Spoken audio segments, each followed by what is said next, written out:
Bem-vindos ao curso Jaguar. A aula de hoje é diferente. Vamos nos aprofundar na interação com o roteador. Uma rede tradicional de internet, hoje em dia, consiste em um roteador barra gateway e os dispositivos conectados a ele, como celulares, computadores, televisões, notebooks e diversos outros aparelhos que possuem a função Wi-Fi ou Ethernet. O roteador é o responsável por rotear dados entre redes diferentes. Então, quando você quer acessar o YouTube, seu computador envia um pacote que passa pelo roteador barra gateway e direciona ao provedor de serviço de internet, o seu ISP. E ele então chega ao servidor do YouTube. Claro que entre o ISP e o servidor final há diversas outras camadas e infraestruturas, como as redes de backbone e os tiers da internet. Mas o foco agora é o roteador. Ele é o ponto de saída da nossa rede para outras redes e também o responsável por gerenciar todos os dispositivos presentes nela. Seja seu celular, seu computador, sua impressora, ele é um ponto essencial na internet. Atribui IPs locais via DHCP e também oferece proteção contra firewall ou alguns mecanismos semelhantes. Então, atualmente aqui no Brasil, no território nosso, operadoras como Claro, Barranet, Vivo, Oi e TIM costumam utilizar modelos de roteadores padronizados. É claro, toda uma lei por cima, principalmente da Anatel. Então, a Claro e a TIM frequentemente utilizam Sagecom. A Vivo também utiliza Sagecom, muitas vezes, e a Oi pode ali variar, aí de vez em quando eu já vi Nokia ou Huawei.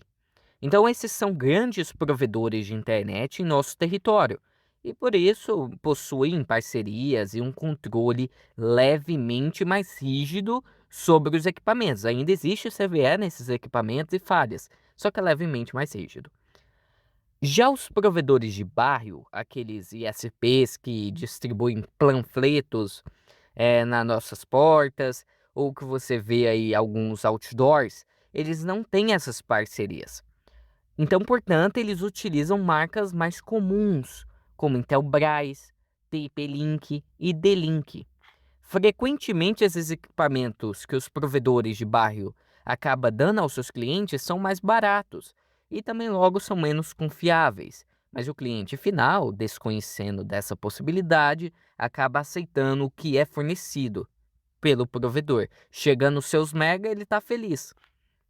Então vamos explorar três dessas marcas e citar alguns roteadores muito populares que tanto o público pode comprar quanto podem ser fornecidos pelo ISP local.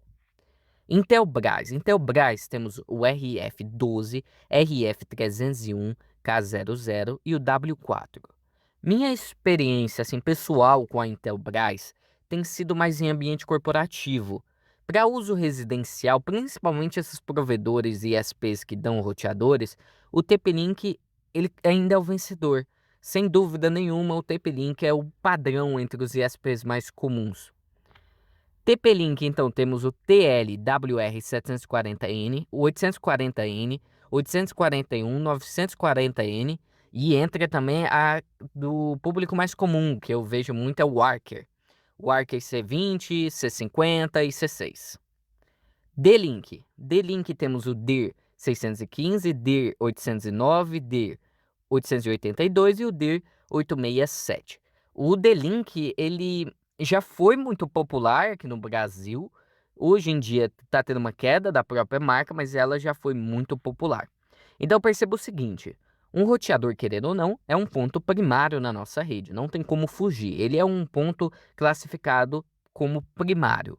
Não é possível um atacante invadir ele diretamente de forma inicial, pois ele não acessa a internet da mesma forma que o seu dispositivo acessa, mas sim serve ali como uma passagem dos tráfegos do pacote, uma filtragem talvez, um redirecionamento, uma NAT, só que ele não consegue diretamente ter a capacidade de acessar sem ali você fazer algum tipo de procedimento.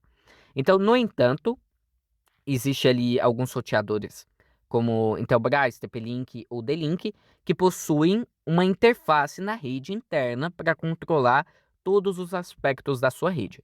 Isso aqui é a única interface que você consegue ter controle diretamente.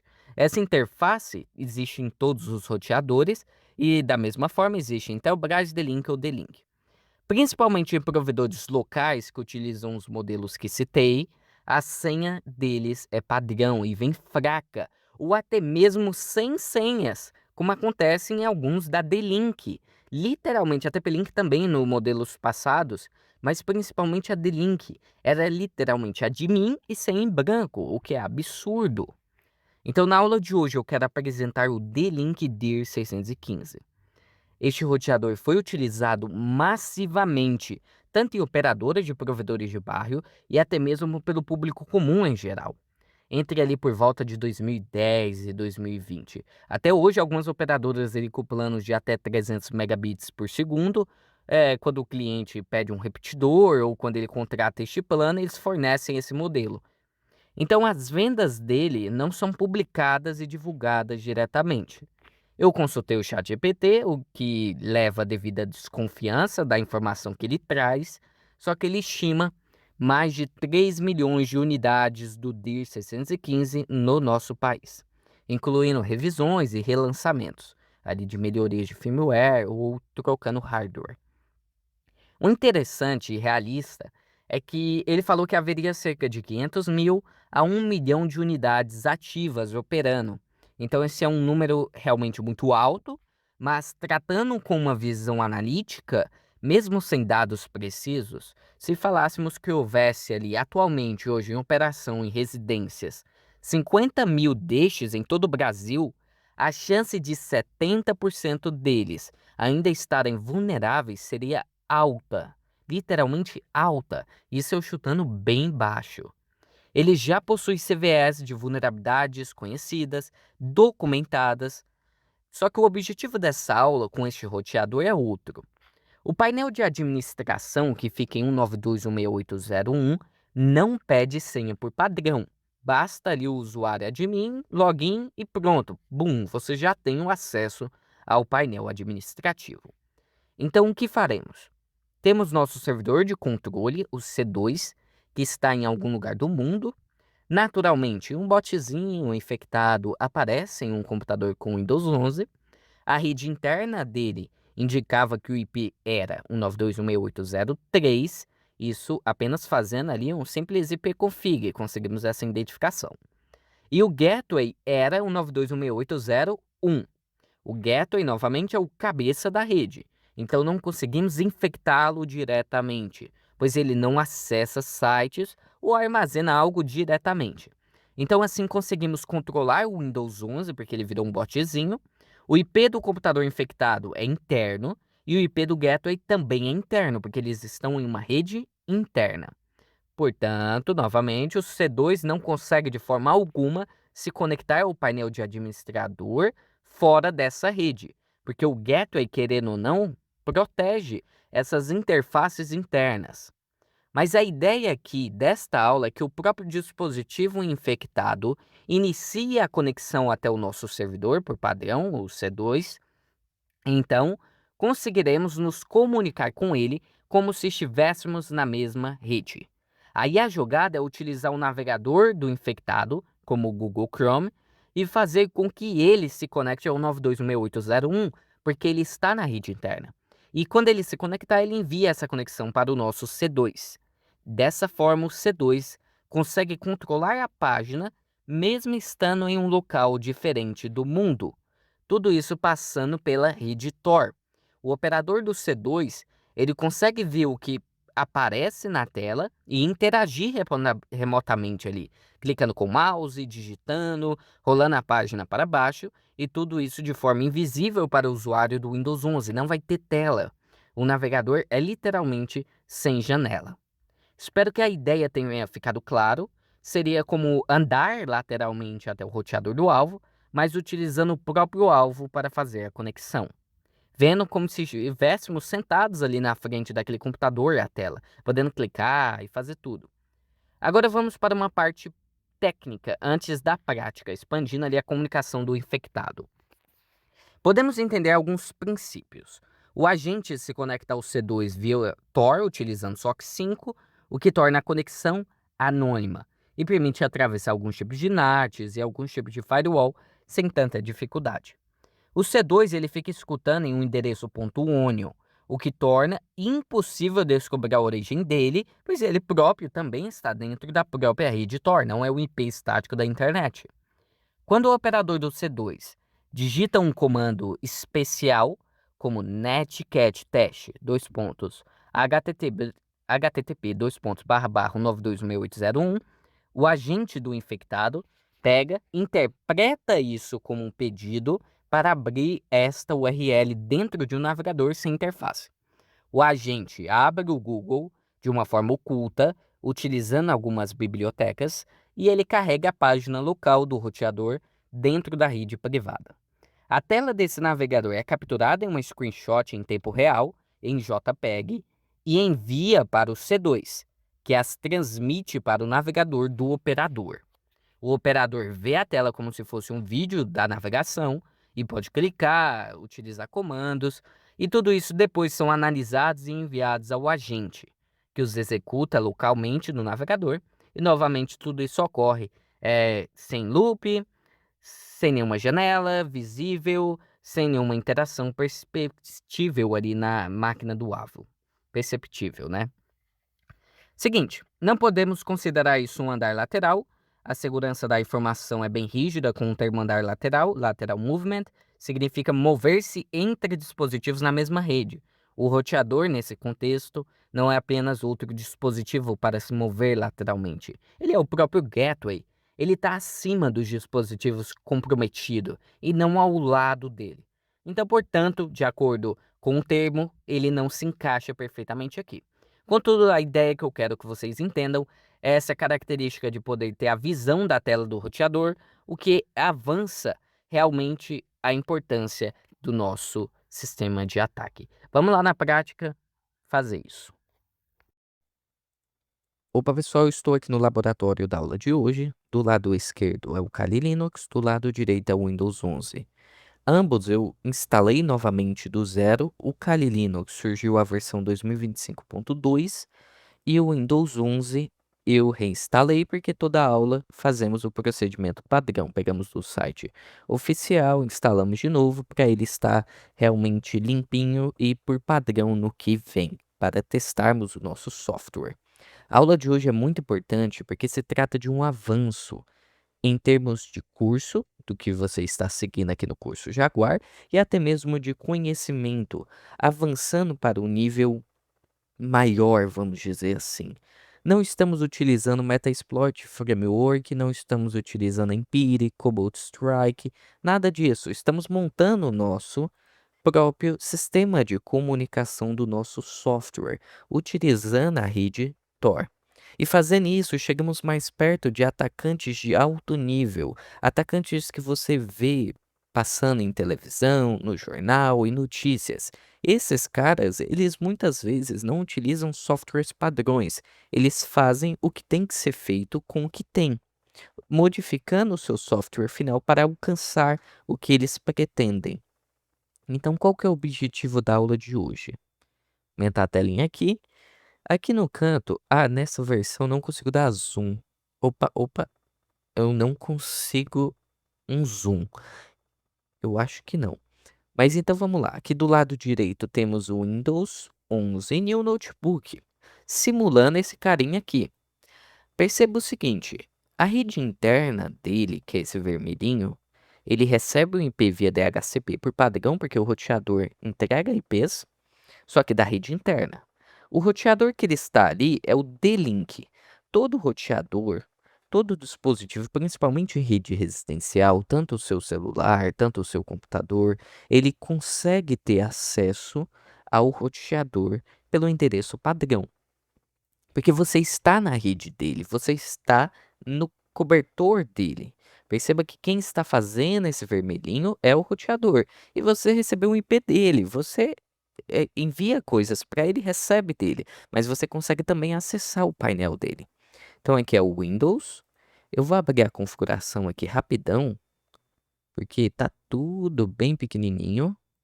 Vou aqui em sistema, tela, e aqui em tela eu vou aumentar a escala. Vou colocar aqui 150. 150 já melhorou um pouco. Vamos abrir aqui o CMD, o prompt de comando. E aqui dentro do prompt de comando, um ipconfig. Beleza. Com o ipconfig temos algumas informações da rede interna.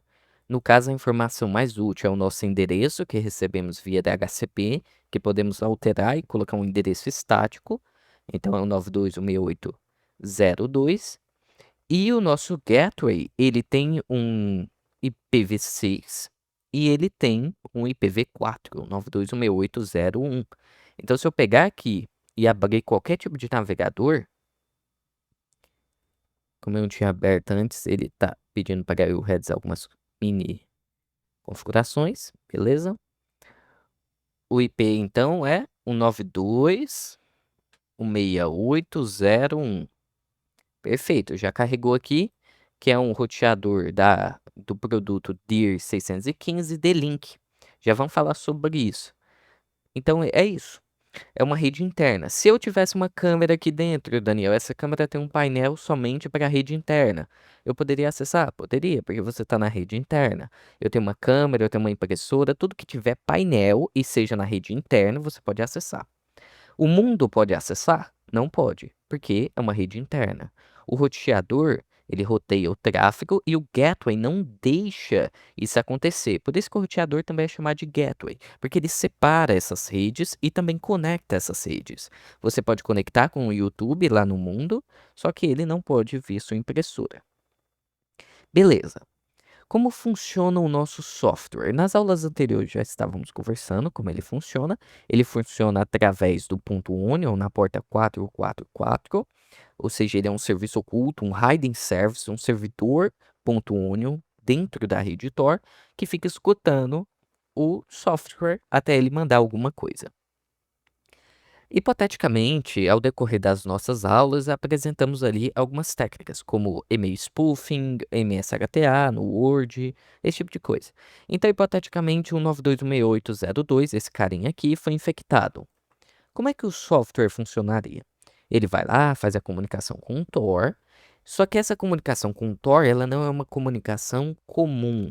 Ela não tem o relay de entrada, do meio e de saída. Tudo isso vai girar em torno da rede Tor aqui, por causa que o ponto .onion está na rede Tor. Então, em nenhum momento você conhece o dono, o servidor mestre, você sabe que existe o C2 dentro do ponto .onion, só que você não conhece quem é. Então, olha aqui, ó. O Kali Linux, que é o que estamos utilizando, ele tem um IP 192.168.1.90. Ele está em uma rede totalmente distinta da sua rede interna. Ele poderia estar em qualquer lugar do planeta. Ele tem a rede interna como você tem. E ele tem um ISP, um provedor de serviço de internet, da mesma forma que você contratou esse seu provedor de serviço de internet. Cada um, então, tem uma rede interna bonitinho, e essa rede interna ela só serve naquela rede. Só que configuramos aquela rede interna para fazer uma conexão com o Tor. Abrimos ali um ponto .onion na porta 4444. Toda vez que esse malware quiser enviar algum comando ou enviarmos algum comando, ele vai seguir o seguinte caminho. Ele vai entrar no relay guard, que é o primeiro relay, depois o relay intermediário, e agora vem uma coisa interessante, não existe um relay de saída, eles não vão para essa parte branca que é a internet, eles continuam no Tor. Por que que eles continuam no Tor? Porque o malware, o software, está conectado via ponto .onion, ele não está conectado via endereço IP estático, ele não está conectado em um servidor que pode ser rastreável. Em nenhum momento você pode ser rastreável, porque tanto a resposta do servidor C2 passa por um relay de entrada intermediário, tanto a resposta e a requisição ou a resposta daquela requisição também passa pelo Tor. Então tudo fica girando em torno da camada do Tor. Em nenhum momento ele sai disso. E aqui o seu ISP não vai conseguir ver o tráfego, porque ele só sabe que você conectou no Relay Guard. E o mais importante, a criptografia do Tor ela é absurdamente poderosa. Estamos falando de uma criptografia Curve de curvatura elíptica, que é uma criptografia muito complexa, até mesmo de computadores quânticos quebrarem. Então é realmente muito poderoso e impossível de alguma coisa acontecer. E não tem como a operadora interceptar diretamente da sua rede, porque também da sua rede interna já sai criptografado desde o seu cliente, porque você conectou o software via SOC 5. Então o interessante é que como não tem um relay de saída, existe um ponto de encontro. Esse ponto de encontro, ele vai ser um servidor dentro do Tor, então ele recebe tudo dentro do Tor, ele só vai saber que alguém de um relay intermediário conectou e ele vai enviar de um relay intermediário para lá. Ele não sabe quem enviou porque o relay intermediário só conhece o ponto de encontro e o relay guard. O relay guard só conhece o seu ISP e o seu intermediário. Então é aquele padrão da rede Tor ultra seguro. Aqui não existe de forma alguma. Ah, Daniel, se eu controlar o relay guard e o relay de saída, eu sei para onde foi. Você não consegue fazer isso. Não existe relay de saída. Existe dois relays guard. Então essa camada aqui é ultra poderosa em termos de segurança cibernética e em termos de análise de tráfego. Não importa se a pessoa tem 2, 3, 4 controladores de relay. É impossível ela conseguir rastrear o C2 original, quem controla esse C2, e o infectado. Então esse ponto de encontro, ele é um servidor que conversa com o relay intermediário que veio do seu relay guard, que é do seu ISP, e ele conversa com o infectado que veio do ISP, do relay guard, do relay intermediário. Então é realmente um ponto de encontro.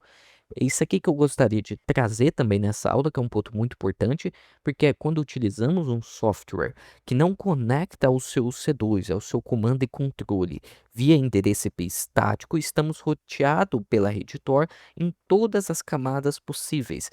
Tanto a mensagem do Kali Linux vai passar por 3 servidores, tanto o infectado vai passar por 3 servidores. Então esse é um ponto aqui que eu gostaria de trazer. E agora vamos para o próximo slide aqui, que é sobre o nosso software. Como funciona? O Kali Linux, então, ele tem um IP 192.168.1.90. Eu vou até mostrar aqui para vocês que ele está literalmente em outra rede. ifconfig. Aqui dentro de ifconfig eu consigo ver 192.168.1.90. Esse carinha é 192.1.8. 0.2 é outra rede, ele está conectado a outro roteador. Literalmente, esta máquina está em outro adaptador de internet. Eu presencialmente, aqui fisicamente, hardware, tenho outro roteador e conectei ela a outro roteador. E esse aqui está em outro roteador. Então, são redes que simulam uma conexão distinta realmente, como se fosse outra residência. Beleza. O 92.168.1.90 na NAT, ele abre o C24444, Tor Hiding Service.onion. O malware, o software, conecta via Tor, no caso é um Windows 11, o 92.168.0.2. Aí agora vem a belezura de tudo, o procedimento da diferença dessa aula. Como eu posso conectar um 92.168.0.1, conectar ao painel de administrador, sendo que eu não estou na rede interna dele. Isso aqui que eu vou demonstrar para vocês é uma técnica que vamos melhorar o nosso software, que ele vai conseguir acessar via o navegador do sistema alvo coisas internas na rede. Então, se tiver um painel de câmera, se tiver um painel de impressora, se tiver o painel administrativo de um roteador, tudo isso ele será capaz de acessar e ver e clicar naquilo. Vai ser como se você tivesse aqui no Kali Linux com um navegador dentro da rede interna do infectado. Então, o procedimento ele vai lá e conecta aquele software, o 92.168.0.2, totalmente redes distintas, como vocês podem ver aqui no diagrama que eu fiz. E o navegador vai lá no roteador da LAN e pega ali, ó, o roteador de link, IP, painel via HTTP, tudo isso é invisível, o usuário não vê isso. Esse aqui é o fluxo de diagrama de execução principal. Então vamos lá, o nosso software ele inicia, ele é oculto o console dele, então não mostra nada para o usuário. Ocorre um loop principal, que ele fica tentando conectar ao Tor SOC 5, realiza o handshake SOC 5 e tenta conectar. Se não conectar, ele espera 15 segundos e tenta novamente até conseguir se conectar no endereço .onion. Feito ali, ele inicia o loop de leitura de dados da rede. Ele vai ler o cabeçalho, o tipo e o tamanho. E depois extrai o conteúdo recebido, o comando recebido. Porque dependendo do comando, ele age de uma forma. Na aula anterior, se eu não me engano, era netcat test keylogger, não era? Deixa eu puxar aqui o Firefox para acessar o nosso site aqui, ó. Vou acessar em guia anônima mesmo. Puxar aqui. netcattest.com. Aula 137, Keylogger. E aqui embaixo na nossa aula, eu tinha colocado o comandozinho, ó. Então você pode, por exemplo, fazer netcat test scan, upload file, screenshot, isso você pode ir modificando. O da nossa aula era netcat test keylogger, ou seja, toda vez que ele recebia esse comando, ele ativava uma função de captura de teclas. Aquela função não era sempre ativa. O próprio software do infectado, ele tem que ser capaz de ler o cabeçalho e extrair o comando. Porque se fosse um comando, por exemplo, dir, ele tem que executar aquilo ali no CMD. Mas se fosse um comando da aula de hoje, que no caso é o netcat test, dois pontos, URL, ele já tem que fazer outro procedimento. No caso, é iniciar o navegador com URL, capturar e enviar screenshots para o servidor. Agora entra um ponto importante. Beleza, como eu vou ter acesso a algo interno da rede, sendo que eu não tenho acesso total ao dispositivo e eu não quero que mostre nada na tela do cara? Vamos utilizar uma técnica que vai fazer esse procedimento de ficar oculto, só que para isso temos um problema, não temos um acesso ao vivo instantâneo. Então vai ter que ser utilizado algum tipo de técnica. E um desses tipos de técnica é o screenshot. Então, o próprio software vai tirar uma screenshot daquela tela e vai enviar para o servidor. O servidor, no caso C2, ele vai executar algum tipo de comando, vai ser calculado a coordenada daquele tipo de comando naquela tela e depois ele vai enviar aquela coordenada e ele vai simular um clique na posição XY que foi enviado naquela página. E depois ele envia novamente a screenshot. Então é essa a técnica que podemos utilizar. Só que eu vou demonstrar aqui e ela é muito eficaz. Ela não é assim algo muito além da realidade. Então aqui existe o subprocesso do navegador e captura de tela. Aqui já temos um seguinte problema, vamos dizer assim, porque não conseguimos realizar isso com o navegador Edge padrão.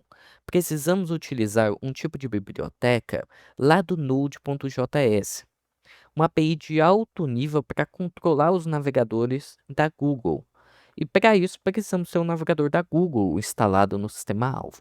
O benefício é o seguinte: hoje em dia é muito complexo você não encontrar um navegador baseado no Chrome ou no Chromium em algum tipo de sistema Windows. Esse aqui, que nem eu conversei com vocês, eu acabei de instalar ele do zero. A primeira coisa que uma pessoa faz quando instala um Windows é vir aqui e pesquisar Google Chrome. É a primeira coisa. Eu aposto até mesmo que no seu sistema operacional agora, se você não instalou recentemente, você tem um navegador do Google ou baseado no Google Chrome. É impossível hoje você não ter, porque virou uma tendência, virou um padrão. Ninguém gosta do navegador Edge da Microsoft e ele vai lá e fica instalando esse do Google. Então você vai precisar ter essa biblioteca, porque essa biblioteca que vai utilizar alguns protocolos ali, eu não vou entrar muito a fundo do DevTools, que vai conseguir fazer isso ficar oculto. Então essa Puppeteer, alguma coisa assim, consegue automatizar tarefas em navegadores. Aí entra a captura de screenshots, por exemplo, que vamos utilizar. A simulação de navegação humana, com delay, com clique, com rolagem. Então, ela é o ponto essencial e ela está lá no nosso código lá do C2. Então, inicia a sessão do navegador quando ele identifica o comando netcat test URL. Ele inicia a sessão do navegador, detecta se o Chrome está instalado, ele já detecta. Aqui entramos outra coisa. Eu poderia no software final embutar o executável do Chrome lá dentro do nosso software e quando a pessoa instalar o software, ele automaticamente já instala o Chrome para não ter necessidade de talvez a pessoa ter. Só que o problema é que fica muito pesado o software final. Então é mais fácil, talvez, tentarmos a sorte com uma pessoa ter um navegador baseado no Google, lá no Chrome, ou não. É muito provável que tenha. É muito complexo você não achar um que não seja baseado no Chrome. Nem que seja ali baseado mesmo. Nem que seja o original. Aí beleza, ele abre uma nova página e acessa aquela URL.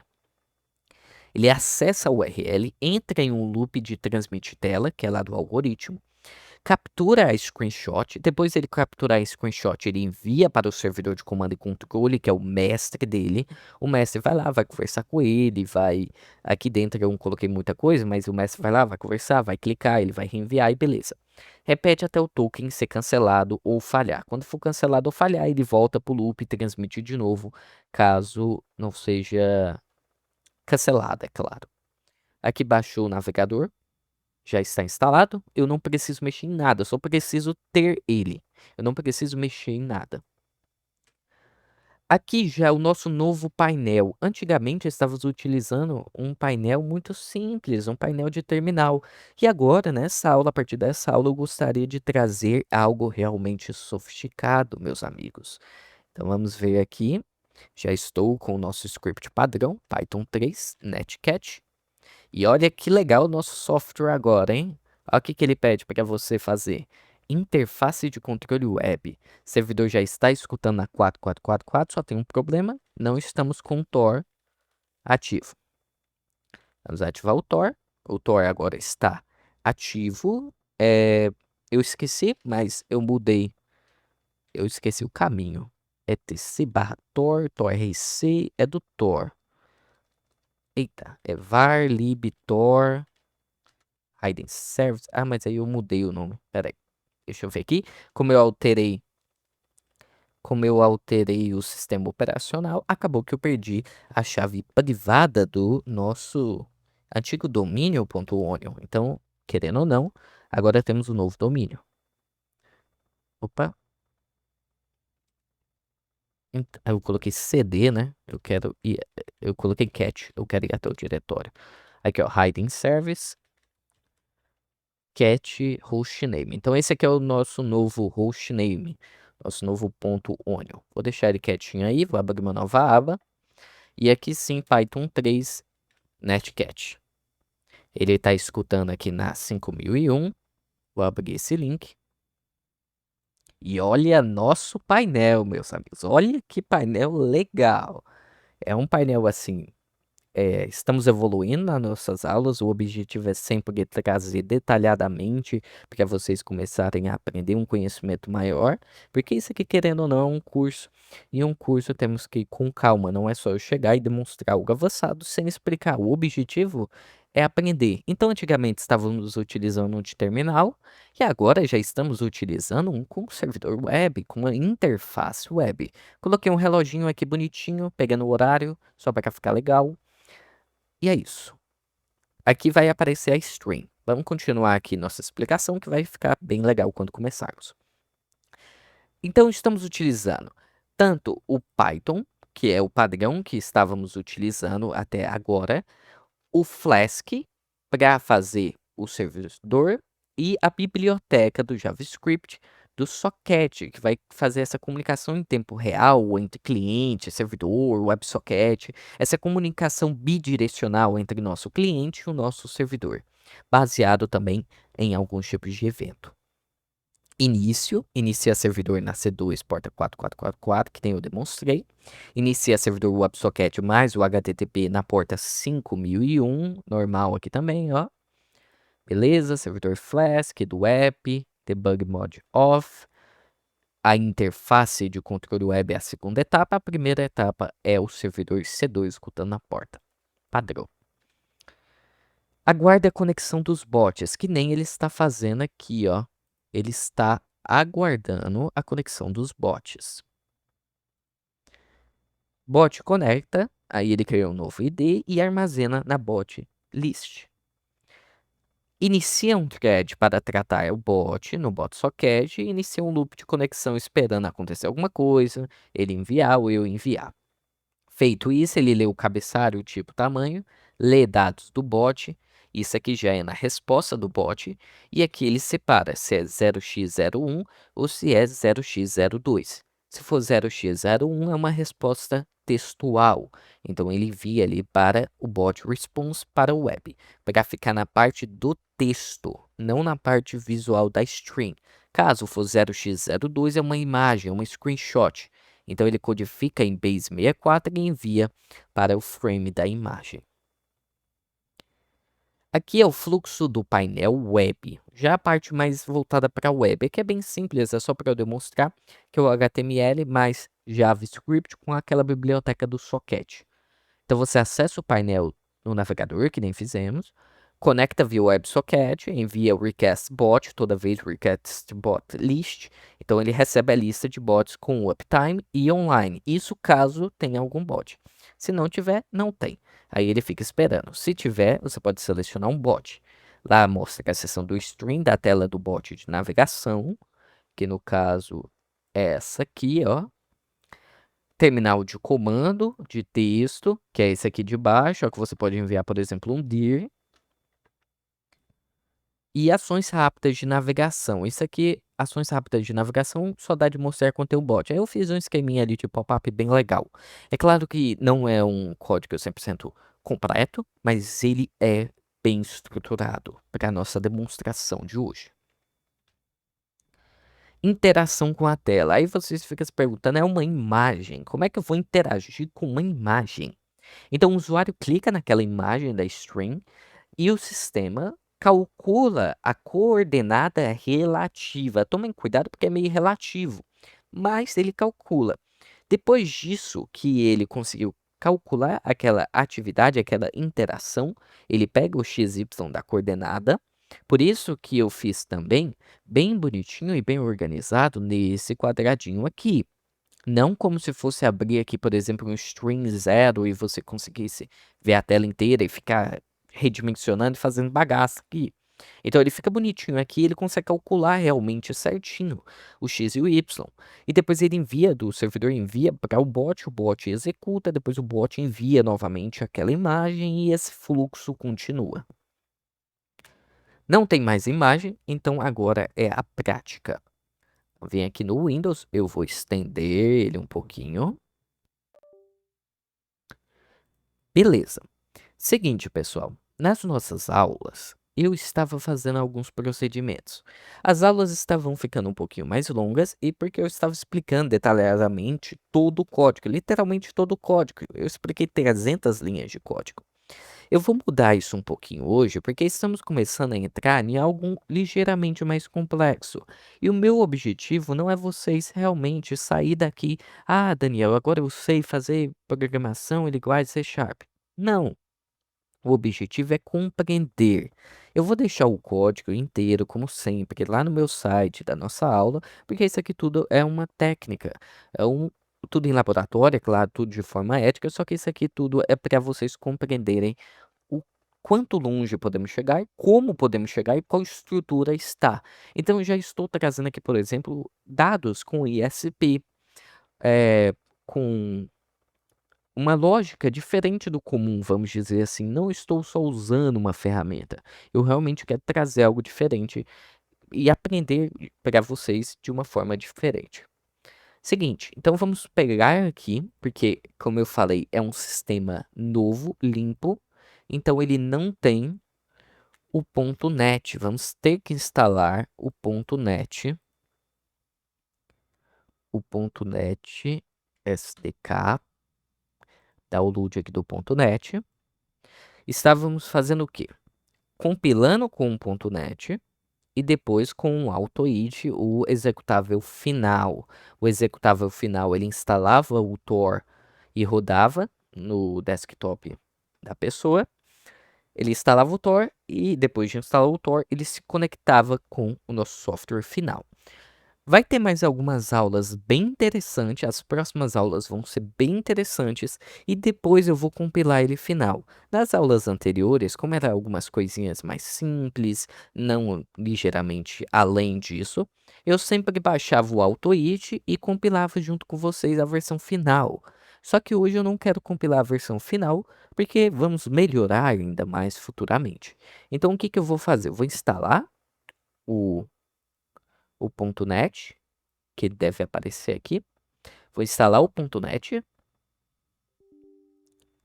e eu vou instalar o Tor. Então eu estou instalando agora o Tor manualmente e eu vou executar o Tor manualmente como se fosse o nosso software executando. Eu não vou compilar a versão final. O objetivo da aula aqui é realmente ver como é que funciona o núcleo do nosso software final infectado, não a versão pronta para execução e espalhação. Espalhação é foda, né? Mas tá bom. Aqui, ó. Está instalando aqui o Tor. Enquanto isso está instalando o .NET SDK. Deixa ele apagar aqui. E ó que essa máquina tá com bastante recurso. Tá um pouquinho lento. Mas é melhor que o VirtualBox, pelo menos. O VirtualBox para o Windows, ele é difícil de mexer. Ó, instalou aqui o Tor. Dá um zoom para ficar melhor. Vamos pegar aqui o Tor e extrair o Tor.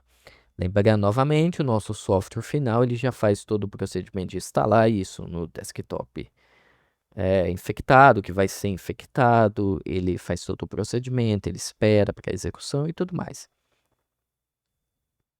Beleza, o Tor já está aqui. Não vou ativar o Tor agora. Vou ignorar, cancelar isso aqui. Já extraiu, não sei nem porque estava perguntando.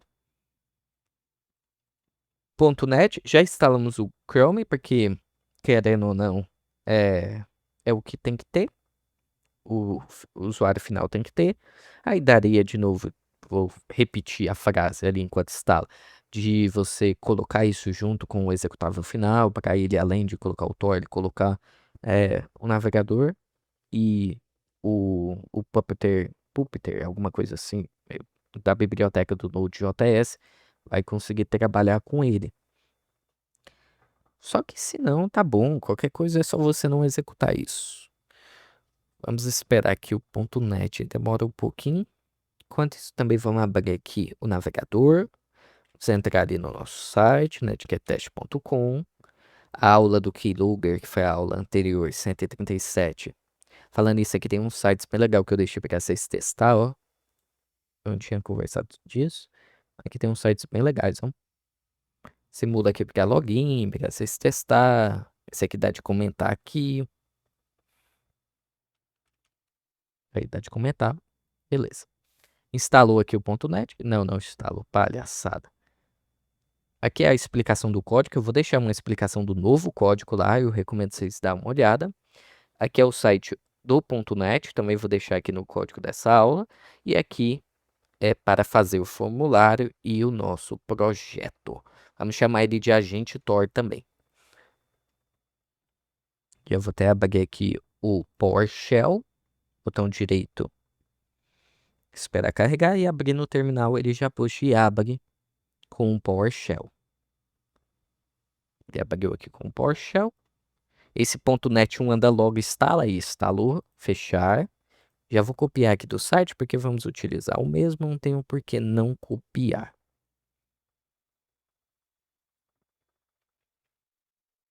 Eu era para copiar só com o botão direito. Aí, para colar, né? Vamos copiar.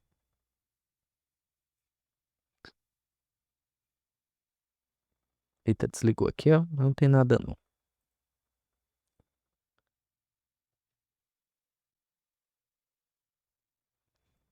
Tá fazendo aqui o processo. Vou até puxar um pouquinho mais aqui, porque vamos focar no Windows. Fez ele aqui. Entrar aqui dentro do agente Tor, fizemos o nosso projeto, também expliquei na aula passada cada um desses aqui bem detalhadamente. Então, o que temos que fazer é editar o arquivo do projeto. Existe esse código aqui, e a única diferença que eu fiz foi o seguinte. Nas versões novas do .NET, por isso que estava dando um errinho, e eu não estava reparando, você não precisa definir que é um Windows Desktop, só de .NET.SDK já tá valendo. Era bobeira minha ali mesmo, que eu não tinha percebido da versão nova do .NET.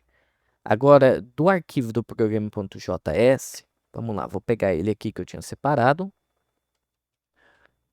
copiar, e eu vou colar ele aqui.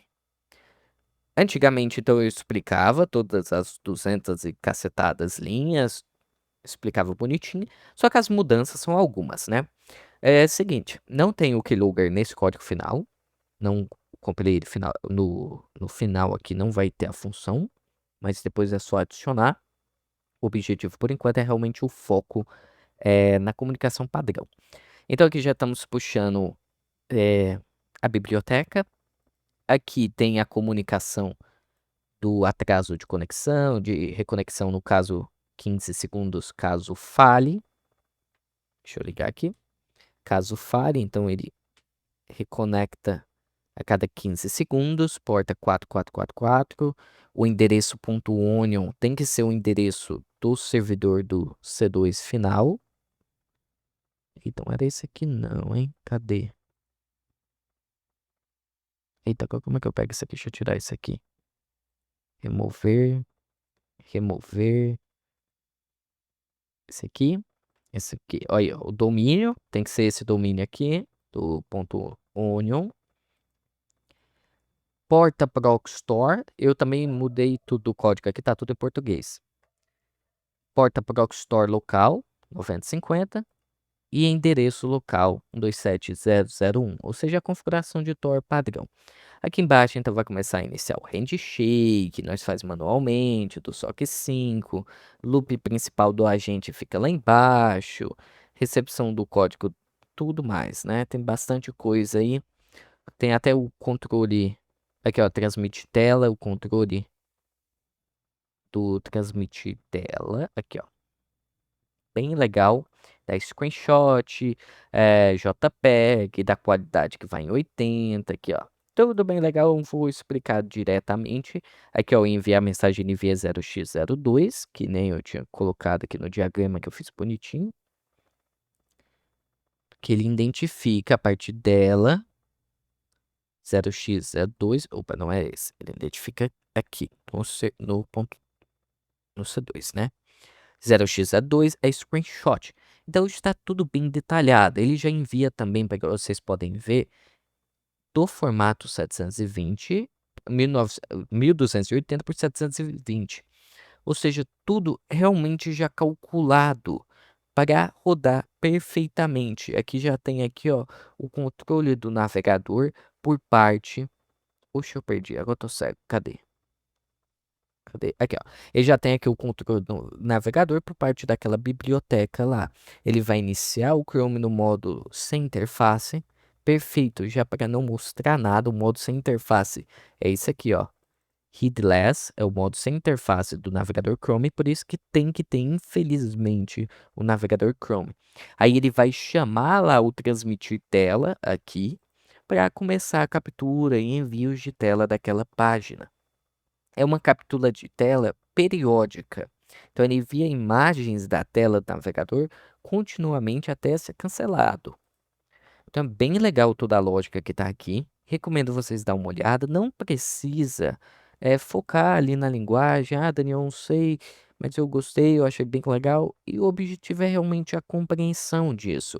Você saber que, então, na verdade, é um envio de captura de tela, o navegador não vai mostrar, e tudo isso de forma oculta, passando pela rede Tor já é um ponto positivo, porque você sabe exatamente os detalhes técnicos. Vamos fechar isso aqui. Eu vou fechar isso aqui, não vou deixar aqui. E agora para compilar. Vamos lá, compilar essa brincadeira para testarmos. Vou abrir aqui. Tinha o código antigo que eu sempre deixo. Vamos descer aqui mais. Esse código aqui. Cadê? Aqui, ó. Código para montagem final. Vou copiar, vou colar. Só que tem um negocinho que eu quero que ele vá para É C, dois pontos. Eu vou copiar esse aqui, ó. Deixa eu ver aqui, ó. Aí, perfeito. A ver se vai dar algum erro, né? Eu espero que não. Deixa ele fazer aí. Vamos ver aqui do lado esquerdo no nosso querido Kalino, que já pode fechar essas fotinhas. Já está rodando o nosso servidor. Etiquette teste aqui, versão 2. Deixa eu terminar aqui de compilar. Falando nisso, já vamos abrir o Tor aqui. Tor. Executar o Tor. No caso, ele iria executar o culto, né? Sem mostrar nada. Só que nesse teste eu vou executar ele aqui mostrando mesmo. Porque é só o objetivo, a demonstração dessa técnica, que é realmente uma técnica absurda, pessoal. Estamos falando de uma técnica realmente. Opa, deu algum erro, né? Vamos ver se ele vai conectar certinho também. É realmente uma técnica diferenciada. Agora sim, tá conectando o Bootstrap aqui, ó. 100% conectou. E aqui foi com êxito. Demorou, hein? Construir 53 segundos. Vou deixar eles aqui mais ou menos no meio. E agora vem a brincadeira legal. Esse carinha tá grande. Deixa assim, ó. Agora vem a brincadeira legal, que é nosso software final. Cadê o nosso software final? Esse aqui. É esse? Tá mostrando a fotinha? É esse aqui, ó. Detalhados. O executável, ó. 112 megabytes, né? Kbytes. Aí 112 mil dá 112 megabytes. Seguinte, na hora de executar com o AutoIt, ele diminui, ele não fica esse peso inteiro, não. Porque tem todas as bibliotecas tudo para rodar e pesa pouco. Beleza. Eu poderia já executar, só que vamos revisar novamente rapidão, né? Porque é sempre legal essa parte de execução. Por enquanto, não vai dar nenhum aviso ali no Defender. Eu estava testando com o Keylogger e até mesmo para foco na aula e por causa desse erro, eu não implementei já finalmente o Keylogger junto com esse, por causa que o Defender identificou o código e começou a pegar. E é padrão, não estamos utilizando nenhuma criptografia pesada, então acaba acontecendo isso. Mas o Defender tá aqui, tá tudo funcionando. Vamos até ver se ele já vai pegar ou não, se ele já identificou. Configurações. É o Windows 11. É o Windows 11. Windows Update. Vamos ver se tem atualização. Tem atualização. Acumulativa. Sistema. Sobre. Windows 11 Pro 24H2. Aqui eu coloquei 8 GB de RAM para ele. Então 24H2 Windows 11 Pro. Beleza, então vamos executar. Perceba também que não tenho o Chrome aberto, ele não vai mostrar nada do Chrome. Eu vou abrir isso aqui para rastrearmos o agente Tor quando ele subir. O Tor em si tá aqui bonitinho, claro que dá de mudar o nome, dá de ocultar, e o agente Tor. Cliquei 2 vezes, vou fechar isso aqui, e eu vou esperar ele aparecer do lado esquerdo. Tem um reloginho aqui também. Vamos esperar a brincadeira acontecer. O navegador Edge nem tá aberto e já tá consumindo uma memória legal. Deve ser por isso que o pessoal também troca, mas o Chrome também consome, né? Isso aqui, essa página, já posso fechar. Só vai ficar um terminal que é esse. Subiu o agente Tor, subiu do lado esquerdo o bot. Perfeito. Defender não ativou, não chamou atenção. Não chamou atenção. Beleza. Cliquei, aí tem esse pop-up que eu estava conversando. Aqui do lado esquerdo no nosso software agora mostra conectado ao painel de controle, exceção com bot 0. Se eu tivesse mais bots, aparecer mais bots. Aqui funciona aquele método de adaptação do nosso código. Temos um protocolo próprio e temos o comum. Se eu digitar o dir, ele traz os resultados do dir. Cuidado aqui na hora de você colocar aqui algum comando que ele fica enchendo o saco. Legal. Traz os resultados. Poderia dar um ping também. Vamos colocar aqui, ping netcattest.com. Ele vai dar um ping. Claramente demora um tempinho, já trouxe aí. E ele conseguiu resolver. ARP-A. Então eu já consegui aqui ver que tem 92.168.01, 92.168.0.255 e vai indo. E aqui é a belezura, né? O string da navegação. Temos o nosso comando próprio, que é o netcat test, dois pontos, a URL. Tem esse comando, ou eu coloquei aqui um pop-up para vocês digitarem. http // 192.168.0.1 e iniciar navegação.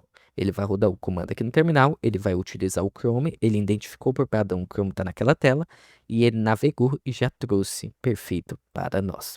O objetivo da aula de hoje, além dessa adaptação no nosso código, é mostrar como hoje em dia é absurdamente absurdo ainda existir roteadores que têm muitas vulnerabilidades, seja sem admin, usuário admin, ou seja no caso desse D-Link.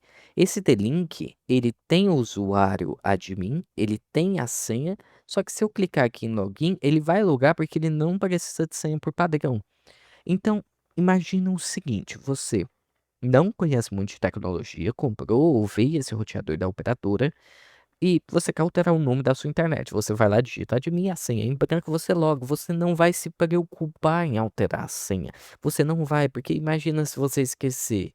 Não precisa disso. Você só quer mudar a senha. Você vai lá, alterou e acabou. Você acessa a internet, muda ela e acabou. Você nem vai voltar aqui. Então é realmente uma vulnerabilidade que ocorre e é muito perigosa. É claro que existem técnicas de CVE, existem técnicas absurdas para invadir um roteador. Só que essa técnica aqui, o objetivo da aula também é muito simples, que é mostrar o string.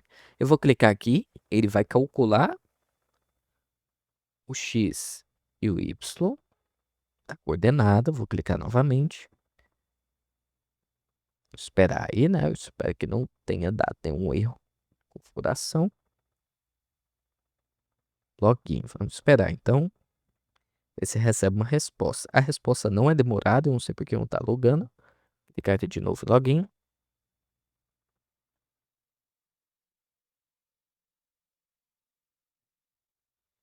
E tá. Vamos esperar aqui, fazer o seguinte. Eu vou fechar esse agente, o agente Tor. Ele vai desconectar aqui, vai dar offline. Eu vou testar novamente. Talvez foi um bug. Aí já testamos. Agente Tor. Vou fechar aqui também. Pode deu desconectado. Vou subir de novo o Netcat. 192.168.0.1. O 01? Não, é 01 não. 127.0.0. Nem tem aquela rede ali interna. Cliquei, ele já subiu. Se já subiu, foi bom. Vamos dar um dir aqui. Aí já trouxe novamente os dados. Lembrando que aqui não tem nada, né? Eu vou colocar manualmente. Vamos ver, netcat teste, dois pontos, http, dois pontos, // 192.168.0. Beleza? Ele vai utilizar o Chrome, vai abrir na página. Vamos clicar aqui dessa vez. Login. Sessão de navegação encerrada. Eita, vamos testar de novo aqui, ó. http, dois pontos. Eita, dois pontos, // 192.168.0.1. Iniciar navegação. Beleza. Talvez, aí, ó. Agora foi. Então ele consegue reconhecer o clique. Eu posso vir aqui em estatísticas. Ele foi até estatísticas, ó. Eu tenho então que a LAN. Acho que essa é a LAN 2, né? Que é a LAN 2, aí tem a WAN e a quantidade. IPv6, vamos ver. Temos aqui o IPv6, lembrando novamente, não está abrindo nada aqui. Não tem nada aqui do Chrome. Vou fechar aqui, ver se ele aparece no gerenciador. Ele aparece aqui que está sendo utilizado, mas nada da telinha dele aparecer, o que é o importante, né? Tabela de roteamento do IPv6. Não temos nada. Informações dos dispositivos. Temos algumas informações aqui das configurações, podemos configurar. Ah, não, isso aqui já é informação, né? Então aqui eu tenho um endereço IP 92.168.0.1, o serviço DHCP está habilitado, o endereço MAC está habilitado, a WLAN está operando em modo AP e o SSID, né, que o AP seria o Xpoint e o SSID é D-Link vulnerável. Eu coloquei lá a rede wireless. Vamos até visitar aqui a rede wireless. Podemos configurar a rede wireless aqui, ó. Podemos alterar algum tipo de nome. Podemos alterar algum tipo de nome. O teclado funciona. Você pode digitar e alterar. Ó, vou colocar aqui D-Link. Ih, já apaguei, foi tudo mesmo. Colocar Netcat Test. Lembrando, tudo isso está passando pela rede Tor, então é realmente absurdo. Você aplicar. Beleza. Apliquei. Então alterou a rede do Wi-Fi, para vocês verem. De longe, um bot em si alterou. Vou clicar aqui em configuração. Configuração fácil. Ó, eu já posso reconfigurar tudo. Tem o IPv6, tem o modo de conexão, configuração da internet. Ó, configuração da internet, configuração da WAN. Tá via cliente DHCP. Rede local. Vamos ver a rede local. Aqui temos algumas informações da rede local. O DHCP Server começa lá no 92.168.0.2, o 92.168.0.254. A rolagem para baixo eu tô com uma dificuldade de fazer. De vez em quando dá, de vez em quando não. De vez em quando dá, ele envia o comando. Aí agora foi, ó. Então a rolagem funciona também, você pode modificar. Aí você pode modificar aqui configurações do servidor DHCP. Então é realmente absurdo. Eu espero realmente que o compreendimento dessa aula seja o fator disso ser absurdo. Não é você pegar um roteador com senha fraco, que é muito comum, é extremamente comum, as pessoas não alterar a senha, mas também é um fator de eu estar fazendo ali uma conexão via navegador na rede interna, sendo que eu estou em outra rede, sendo que tudo isso está passando pela rede Tor. Então é realmente algo muito louco de se pensar. E aqui entra também o DNS. Vamos ver como é que está a configuração DNS desse roteador. Eu não mexi. Só que eu poderia então adicionar alguma manipulação para um servidor próprio de DNS, eu poderia alterar alguma coisa. Opa, Telnet desabilitado, mas eu poderia habilitar o Telnet. Poderia habilitar então o Telnet daqui, habilitar, mudança. E via aqui eu poderia também conectar um Telnet já.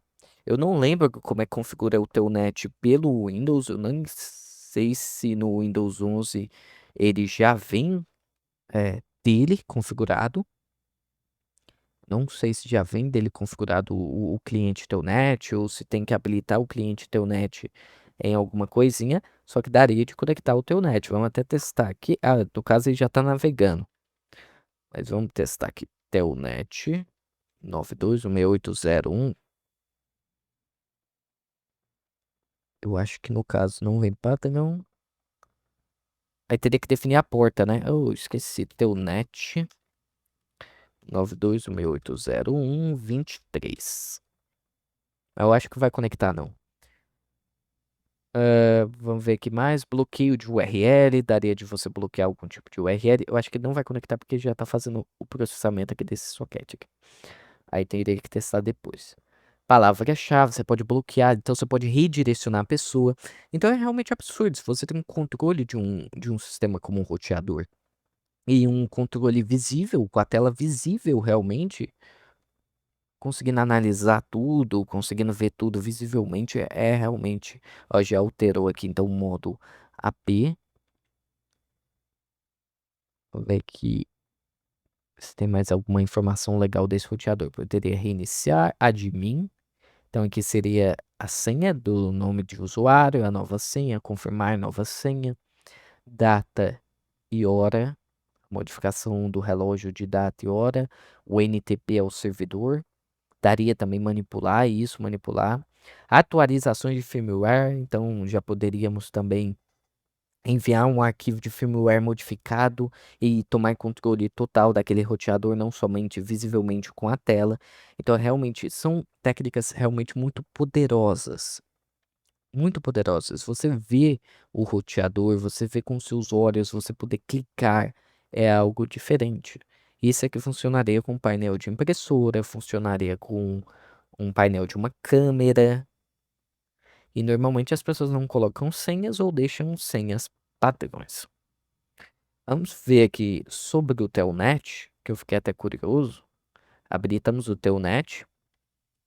Só que eu acho que o Windows por padrão não vem. Daria de adaptar, né? Então, no código. Aí, Telnet não é reconhecido. Daria de habilitar no código do C Sharp para ele incluir o Telnet e nós conseguir realizar essa conexão sem tanta preocupação. Eu espero que vocês tenham gostado da aula. De qualquer forma, a aula ficou meio grande mesmo, não explicando o código detalhadamente, mas é isso. Esse é o que eu gostaria de trazer, essa diferença absurda de você conseguir ver visivelmente algo, de você navegar realmente. Agora, eu não lembro se era voltar ou era fechar janela. Um dos dois fechava essa janela. Mas aqui tem um comando, né? Eu tinha colocado o pop-up aqui. Vamos ver. Aí, ó, fechar página, na verdade. Aí essa sessão de navegação vai ser encerrada e isso aqui vai se perder, ó. Aí, a syntax deu errado, porque não tem uma seção. Aí agora eu consigo digitar, por exemplo, um dir, eu consigo tentar aquele telnet que vai dar errado, né, que já testamos. Ele vai rodar o telnet, então que o telnet não é reconhecido como comando interno, beleza. Então é realmente esse comando novo aí, netcat test, dois pontos, https, dois pontos, barra, barra, netcattest.com. Ele vai iniciar, vai buscar e vai trazer e navegar. Vamos ver se ele vai carregar aqui em cima. Já carregou. Então tem aqui carregamento. Perfeito. Então essa foi a aula. Deixe aí o seu comentário se você tiver alguma dúvida. E nas próximas aulas vamos avançando no nosso curso e trazendo alguns conteúdos diferentes.